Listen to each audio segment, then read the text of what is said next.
মানুষ রোবট বানায় ঠিক আছে, কিন্তু ওই রোবটের 14 গোষ্ঠীর ক্ষমতা নাই যে ওই রোবট নিজে থেকে কিছু শিখবে। কিন্তু আল্লাহ মানব সন্তানকে, আদম সন্তানকে, ওই ছোট্ট বাচ্চাকে এমন শক্তি দিয়ে পাঠিয়েছেন যে ওই ছোট্ট বাচ্চা আল্লাহ সুবহানাহু ওয়া তাআলার পাঠানো শক্তির বদৌলতে দেখে দেখে সবকিছু শিখে ফেলে, অনুকরণের মাধ্যমে সবকিছু শিখে ফেলে। আমরা সবাই আজ যে বাংলা বলতে পারতেছি, এটা মায়ের কোলে শুয়ে থেকে থেকে, মায়ের কাছ থেকে শুনে শুনে অনুকরণের মাধ্যমে শিখে ফেলেছি। এটা আল্লাহ প্রদত্ত ওই সন্তানের মধ্যে শক্তি, অ্যাচিভ করার, অর্জন করার শক্তি। এই 2.5-3 বছর সময় পর্যন্ত সন্তান পিতামাতাকে যা করতে দেখবে তাই করবে। এই 2.5-3 বছর পর্যন্ত পিতামাতাকে অনেক সজাগ এবং সচেতন থাকতে হবে। সন্তান যদি কান্নাকাটি করে আর আপনি গান বাজানোর মাধ্যমে কান্না বন্ধ করেন, সেই সন্তান ভবিষ্যতে আদর্শ সন্তান হতে পারে না। সন্তানকে যখন মা দুধ খাওয়াবে তখন যদি বিসমিল্লাহ বলে দুধ না খাওয়াই, তাহলে তার সাথে শয়তানও দুধ পান করবে। ওই সন্তান ভবিষ্যতে আদর্শ সন্তান হতে পারে না।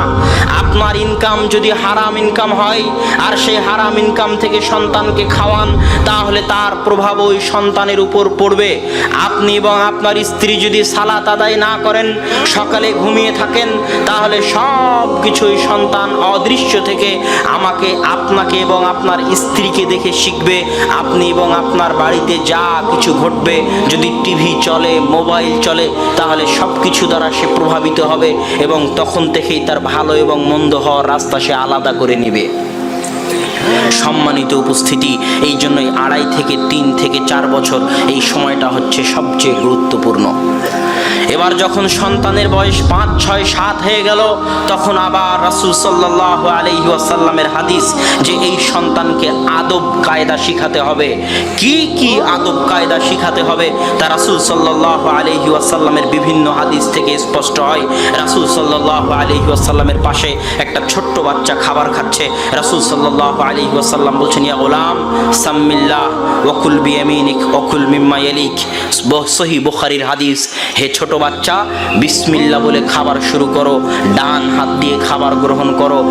হাদিসে রাসূল সাল্লাল্লাহু আলাইহি ওয়াসাল্লাম বলছেন, মুরু আওলাদাকুম বিসসালাতি ওয়া হুম সাবউহুম আবনাউ 7 সিনিন। তোমরা তোমাদের সন্তানদেরকে সালাতের আদেশ দাও যখন তাদের বয়স 7 বছর। ওয়াজরিবুহুম আলাইহা, এবং তাদেরকে পিটাও সালাতের জন্য যখন তাদের বয়স 10 বছর। ওয়াফাররিকু বাইনাহুম ফিল মাদাজি', এবং তাদের বিছানা আলাদা করে দাও। দুটো হাদিস। তৃতীয় হাদিস, এই সময় রাসূল সাল্লাল্লাহু আলাইহি ওয়াসাল্লাম হাসান এবং হুসাইনের খাতনা করিয়েছেন, যেটাকে আমরা বলি মুসলমানি করানো। এই সময়টা 5 থেকে নিয়ে 7-8 বছর সময়। এই সময় হচ্ছে সন্তানের প্রথম মদিনা ইসলামী বিশ্ববিদ্যালয়। এই সময়টা হচ্ছে সন্তানের প্রথম জামিয়া সালাফিয়া। এই সময়টা হচ্ছে সন্তানের প্রথম স্কুল। এই সময়টা হচ্ছে সন্তানের প্রথম মাদ্রাসা। এই সময়ে যদি পিতামাতা আদব কায়দা শিখাতে না পারে, এই সময় যদি পিতামাতা আদর্শ সংস্কৃতি শিক্ষা দিতে না পারে, ভবিষ্যতে পৃথিবীর কোনো প্রতিষ্ঠান আল্লাহ দয়া না করলে তাকে আর আদর্শ শিখাতে পারবে না। এই সময় তার পিতামাতাই হচ্ছে তার প্রথম শিক্ষা প্রতিষ্ঠান। এই সময় পিতামাতাকে সজাগ এবং সচেতন ভূমিকা পালন করতে হবে। সে সন্তানকে কি কি শিখাতে পারে? সন্তানকে 1 নম্বরে শিখাবে তাওহীদ, কেননা এই তাওহীদ হচ্ছে ওই সন্তানের প্রথম খাদ্য। তাকে আল্লাহ পাঠিয়েছে, তাকে আগে আল্লাহর সাথে তার সম্পর্ক তৈরি করে দিতে হবে।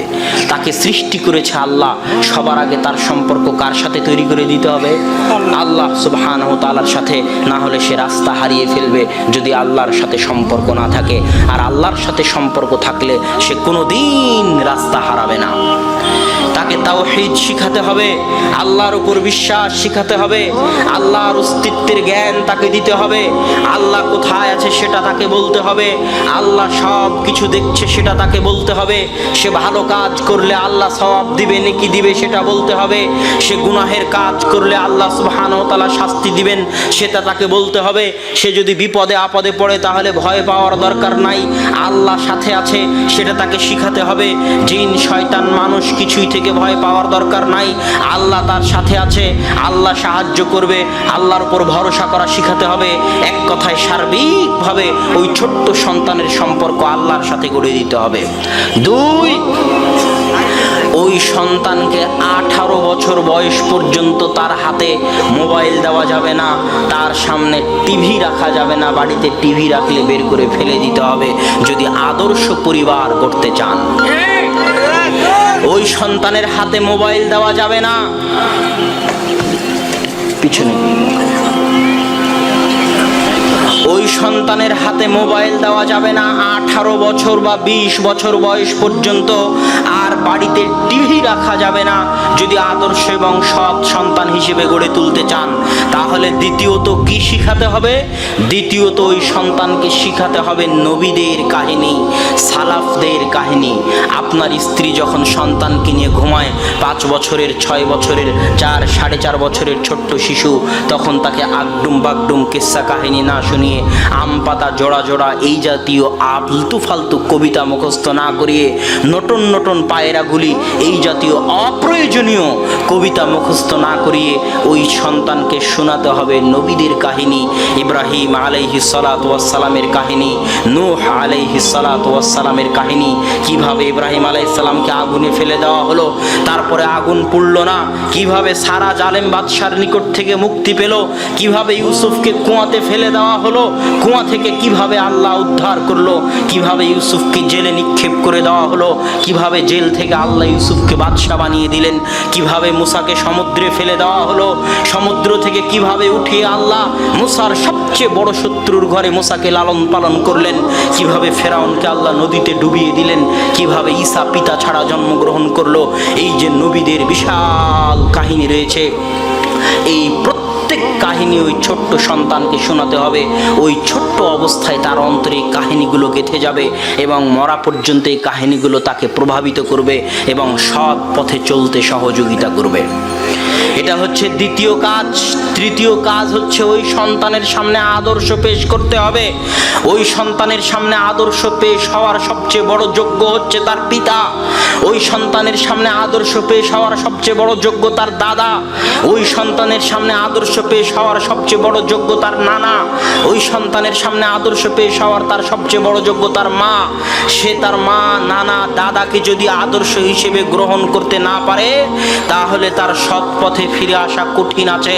পিতা মাতাকে ব্যক্তিত্ববান, ভারাত্মপূর্ণ, ন্যায়পরায়ণ, আদর্শবান হতে হবে, যাতে সন্তান তাদেরকে দেখে শিখে। আমি ব্যক্তিগতভাবে আমার নানাকে দেখে অনেক কিছু শিখেছি। আমার নানাকে আমি কোনোদিন দেখিনি তিনি জুমার দিন কোনোদিন তার আগে কোনো মুসল্লি মসজিদে পৌঁছে গেছে, এটা আমি আমার জীবনে কোনোদিন দেখিনি। মসজিদে জুমার দিন 9টা, 9:30টার মধ্যে তিনি সবার আগে পৌঁছতেন, কোনোদিন দেখিনি। রমাজানে তিনি এতেকাফ মিস করেছেন। বহুদিন তাকে দেখেছি গরম ভাতে হাত দিয়ে কান্না করতে। এই যে যখন সন্তানের সামনে একটা আদর্শ থাকে, যাকে দেখে সে অনুকরণ করতে শিখে, তাকে আদর্শ মনে করে, তখন সন্তানের সৎ পথে থাকা ভালো হয়। এখানে আর একটা কথা বলি, আপনি বলেন আপনার সন্তান আপনার কথা শুনে না। কেন কথা শুনে না? তার সবচেয়ে বড় কারণ হচ্ছে আপনার ব্যক্তিত্ব নাই, আপনার ভারাত্ম নাই, আপনার ভিতরে আত্মসম্মান বোধ নাই, আপনার ভিতরে আত্মমর্যাদা বোধ নাই। আপনি আপনার আদর্শ দিয়ে সন্তানকে প্রভাবিত করতে পারেননি, এই জন্য সন্তান আপনার কথা শুনে না। স্বামী স্ত্রী উভয়ের মাঝে ব্যক্তিত্ব, আদর্শ, ভারাত্ম থাকতে হবে। ব্যক্তিত্ব, আদর্শ, ভারাত্ম যদি স্বামী স্ত্রীর মধ্যে না থাকে, তাহলে দিনে রাতে 24 ঘন্টায় 100 বার আই লাভ ইউ বললেও ওই সংসার টিকার সম্ভাবনা, ওই সংসার আদর্শ পরিবার হওয়ার সম্ভাবনা খুব কম। পিতা যখন বাসায় ঢুকবে, তখন পিতার ব্যক্তিত্ব, আদর্শ, ভারাত্ম এত হবে যে সন্তানেরা পিতার আশা দেখে ভয়ে থরথর করে কাঁপবে।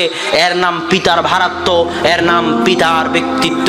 এই রকম ব্যক্তিত্বপূর্ণ পিতা ছাড়া, এই রকম ভারাত্মপূর্ণ পিতা ছাড়া আপনি আপনার সন্তানকে আপনার নিয়ন্ত্রণে রাখতে পারবেন না। আপনি যদি ভ্যালুলেস পিতা হন, আদর্শহীন পিতা হন, নিজেই সিগারেট খান, নিজেই সালাত আদায় করতে যান না, তাহলে আপনার সন্তান আপনাকে দেখে আর কি বা শিখবে? আপনি হচ্ছেন ব্যর্থ পিতা। আপনার স্ত্রীও যদি আপনার সন্তানকে প্রভাবিত করতে না পারে, তাহলে আপনার স্ত্রীও হচ্ছে ব্যর্থ মা।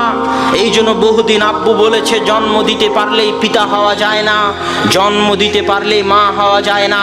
পাগলিও বাচ্চা জন্ম দিতে পারে। পিতা হতে হলে, মাতা হতে হলে দায়িত্ব পালন করা শিখতে হবে, দায়িত্ব গ্রহণ করা শিখতে হবে, নিজের মধ্যে ব্যক্তিত্ব এবং ভারাত্ব আনা শিখতে হবে।